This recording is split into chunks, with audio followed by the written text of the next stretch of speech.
Hello everyone. Thank you so much for tuning in to my Stateside Classics Tournament rookie walkthrough video.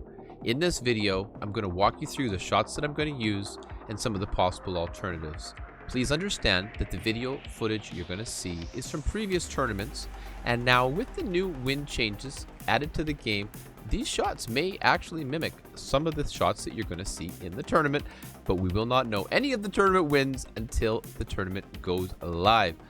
Also, remember, the clubs and balls that you see may or may not match what it is that you're playing with. So play the shots according to your golf bag. And you know what? Let's just have some fun and let's get into it.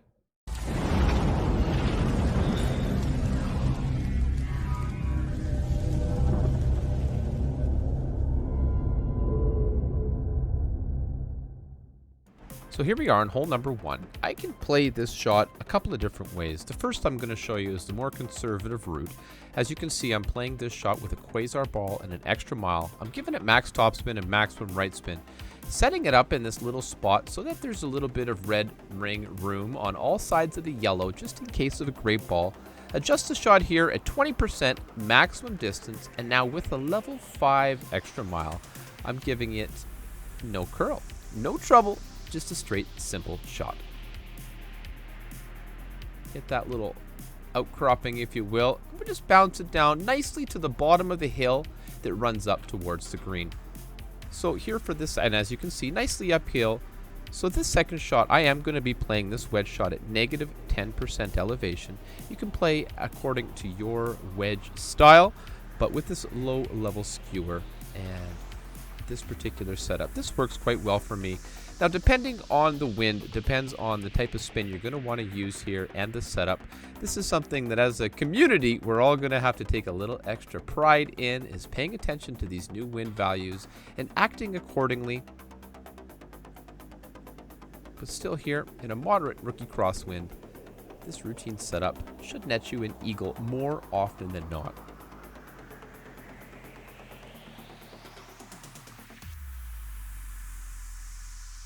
Here now is my preferred way to play hole number 1. This is a slightly more aggressive style, and if you do have a headwind, I might even try to play this with a power 3 ball instead. But as you can see here, with this quasar and an extra mile, I'm giving it max top, max right. I'm going to adjust the shot for 10% maximum distance here. And I mean, honestly, depending on the wind, I may or may not even adjust it, as you can see, because of that low wind. I'm just giving it max overpower, maximum right curl. Now, that's with an EM5. Or you could call that about 3/4 of a ball of right curl. Now, as you can see here, we definitely could have played with a bit more right curl just to get it really onto that green. So don't be shy. You might even want to bring a katana ball or a kingmaker here for this shot. It all depends on the wind we're working with, you know, your budget and your play style. Second shot here, 0% wedge, should be fairly routine in all wind conditions. Line it up, check it out. You know what to do. We're going to get this one in the hole more often than not, especially if we can pull off that really beautiful hole 1 drive.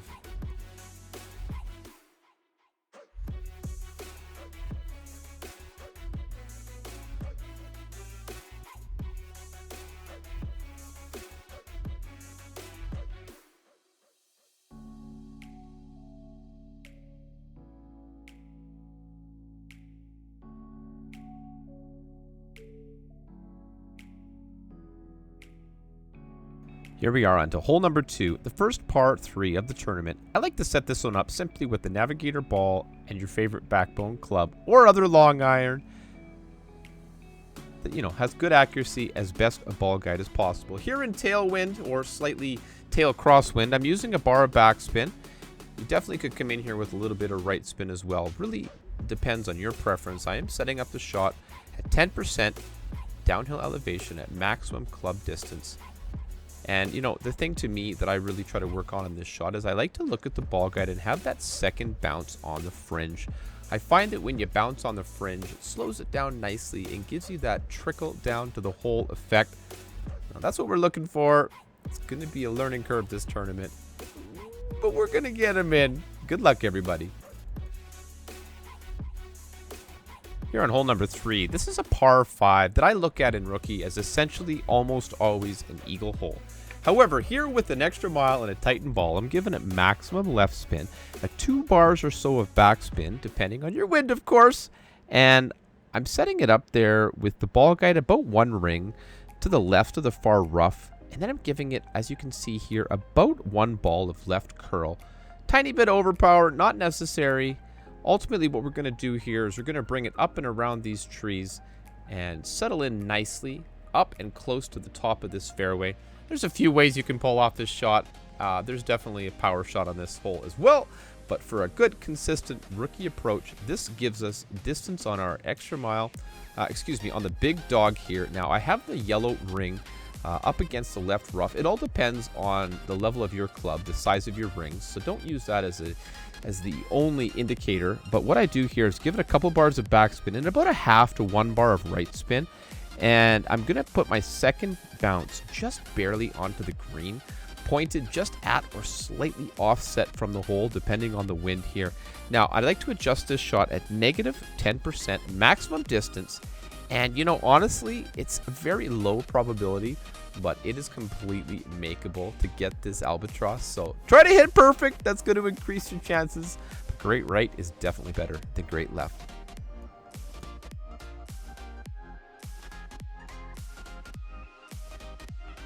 To me, hole number 4 is a really interesting par 3. First and foremost, do not end up in that bunker in front of the green. You may or may not even be able to make it to the green with your second shot. I am playing here, though, with a Kingmaker and a Goliath. I'm setting this up with about a half a bar of backspin and approximately 3/4 of a ball of right spin in this wind condition. Adjusting this shot here at 15% maximum distance. I'm setting it up with that top of the yellow ring clipping the rough quite a bit, and hopefully you're going to be able to see the green ring now with our current game setup. And remember, you want that ball guide kind of just going through the hole. This is an interesting setup. It looks so easy, but it is a finicky shot. Good luck to you. I know we're going to drop it when it counts.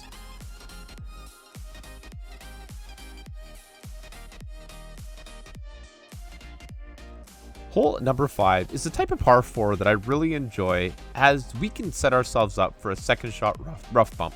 But to get there, I like to bring my extra mile and a Titan ball, and I set it up here at the +1 yard mark with 1 bar of backspin, 1 bar of right spin here with this tailwind. Ultimately, the goal here being to just position ourselves at the end of this first fairway, and it's going to leave us in a long iron distance. You could bring a different club for this shot, but the extra mile is old trusty, old faithful. Bring it along and just make sure to hit perfect. Skinny little landing position. I mean, I could see a little more higher accuracy club, Thor's hammer, something like that. You know, maybe the quarterback. But hey, what you want to look at here is you got that 303 yardage. We're going to bring it in here with the backbone club, setting it up with the top of the yellow at the top of the rough there. Approximately 3.2 bars of backspin here with a low tailwind, and I'm setting it up with the ball guide to the pin. Now the adjustment here, I'm bringing it in at 10% mid distance of my club, and of course, you know, you're looking at the wind angle based on the situation. Give it a nice clean pull. That's what you want to do. A little bit of luck here, we know we can absolutely get this drop.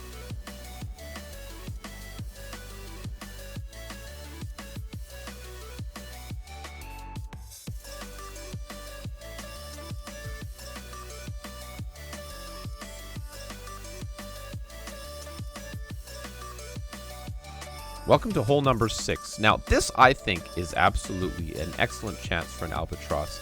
Bringing it in here with an extra mile and a Titan, about maximum top spin, and a bar of left spin here in this left to right wind. Adjust the shot for 20% maximum distance.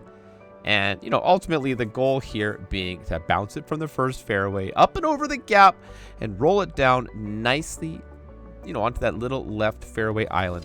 There is a play to the right. You're going to want to bring a lot of topspin, and it's certainly feasible to play on the right side of this hole as well. This is just a side I've been playing for a while because I do enjoy how when you have a 349-yard drive, for example, you can bring it in here with a sniper for your second shot. I give it a couple of bars of backspin and approximately half a bar of left spin is what we're going to settle on here. This shot here, I find that you want to have the ball guide slightly to the right of the pin. especially in this wind condition, but it just depends on the level. If you've got a level 7 sniper or higher, you're going to have a little more ball guide to work with, so let that be your guide. Quite literally, adjust the shot 10% maximum distance here, and you know, I think this one is a really, really good chance, and I hope you do too. I hope with this setup, you can get yourself an extra drop in absolutely epic and dramatic albatross style. Good luck.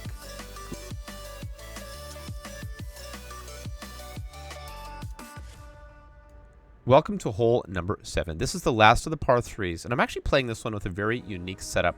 This has the Titan ball and a sniper, and what I'm doing here is a no move target. So basically we don't touch it from where the game sets it up originally. Give it 1 bar of topspin, and then depending on the wind, depends on how much right or left spin you're going to use. As well, if we have a headwind here, you know, we may need to use more topspin or more elevation for the adjustment, depending how things go. I'm still going to try to work in a no move shot though, depending on the wind conditions. Might be more difficult with the new changes in the game, but otherwise adjust here for 10% mid if you have a similar looking wind, and this is a beautiful one to get it in the bottom of the cup.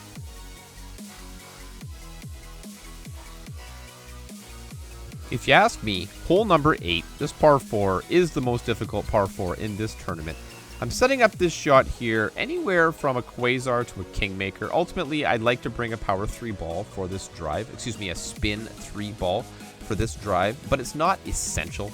Ultimately, what you want to do is just have a good amount of curl, because that landing position does have a right to left slope. So what I do here, I give it about 2 bars of topspin, maximum right spin, and maximum right curl. With this extra mile, ultimately you don't need to worry too much about power for this shot. It's really just a matter of getting it far enough past the trees on the right hand side to give yourself a line of sight. There, that's enough there. Any extra roll is really just extra.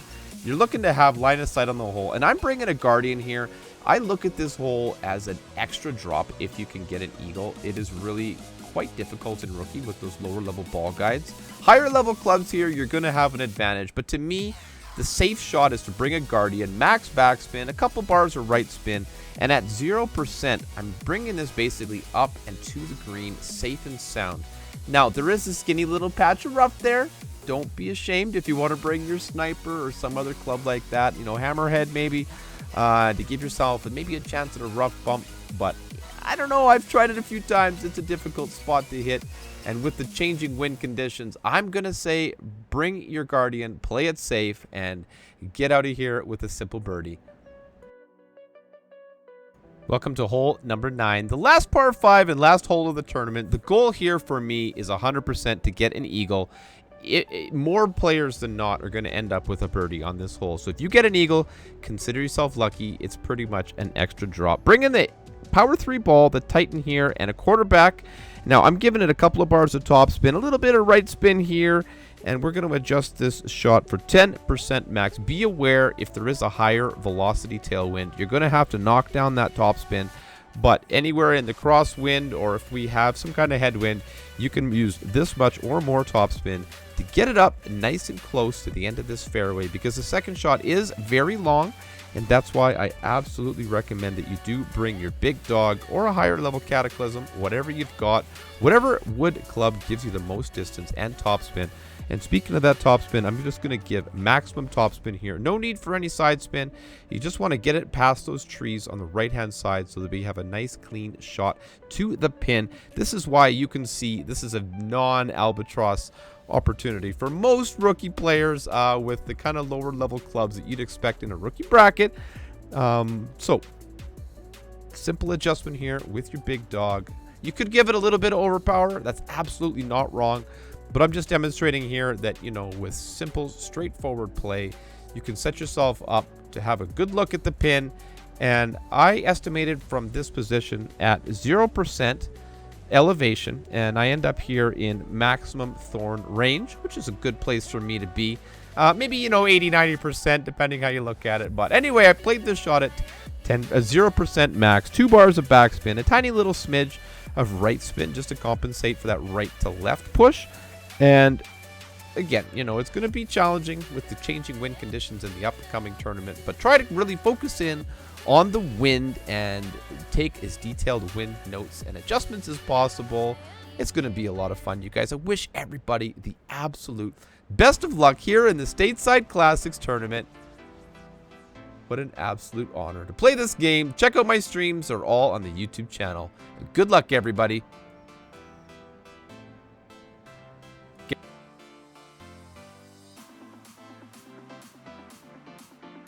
Thank you so much for watching my Stateside Classics Tournament rookie walkthrough video. If you have any comments, questions, or concerns, leave them in the comment section below.